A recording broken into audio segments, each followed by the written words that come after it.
शिव पुराण के अध्याय 59 में भगवान शिव की भक्ति की महानता और उनके भक्तों पर होने वाली कृपा का वर्णन किया गया है।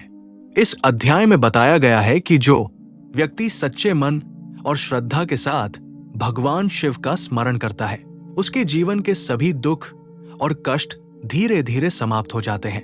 प्राचीन समय में अनेक ऋषिमुनि भगवान शिव की आराधना करते थे और उनकी महिमा का गुणगान करते थे।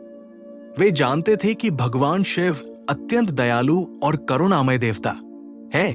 वे अपने भक्तों की सच्ची भक्ति से शीघ्र प्रसन्न हो जाते हैं और उन्हें आशीर्वाद देते हैं। इस अध्याय में यह भी बताया गया है कि ओम नमः शिवाय मंत्र का जप करना अत्यंत पवित्र और लाभदायक है। जब कोई व्यक्ति इस मंत्र का जप करता है तो उसके मन की नकारात्मकता समाप्त हो जाती है और उसे मानसिक शांति प्राप्त होती है। ये मंत्र आत्मा को शुद्ध करता है और व्यक्ति को आध्यात्मिक शक्ति प्रदान करता है। भगवान शिव की पूजा करना बहुत सरल माना गया है। उन्हें प्रसन्न करने के लिए केवल सच्ची भक्ति और श्रद्धा की आवश्यकता होती है।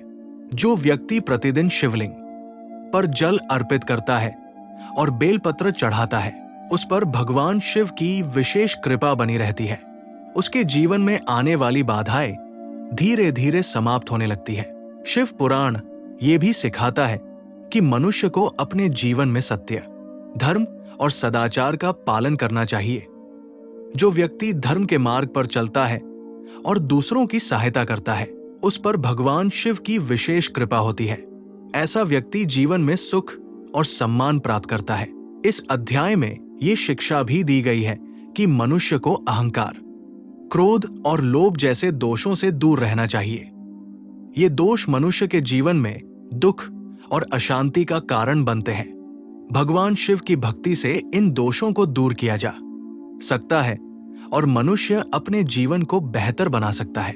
भगवान शिव अपने भक्तों की हर समय रक्षा करते हैं। जब भी कोई भक्त कठिन परिस्थिति में होता है और सच्चे मन से भगवान शिव को पुकारता है, तब भगवान शिव उसकी सहायता अवश्य करते हैं।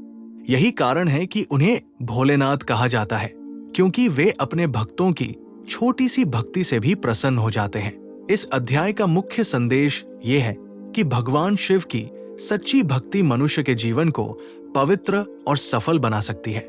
जो व्यक्ति श्रद्धा और विश्वास के साथ भगवान शिव की आराधना करता है, वो जीवन के दुखों से मुक्त होकर अंत में मोक्ष की प्राप्ति करता है। इस प्रकार शिव पुराण का ये अध्याय हमें सिखाता है कि भगवान शिव की भक्ति से जीवन में शांति, सुख और आध्यात्मिक उन्नति प्राप्त की जा सकती है।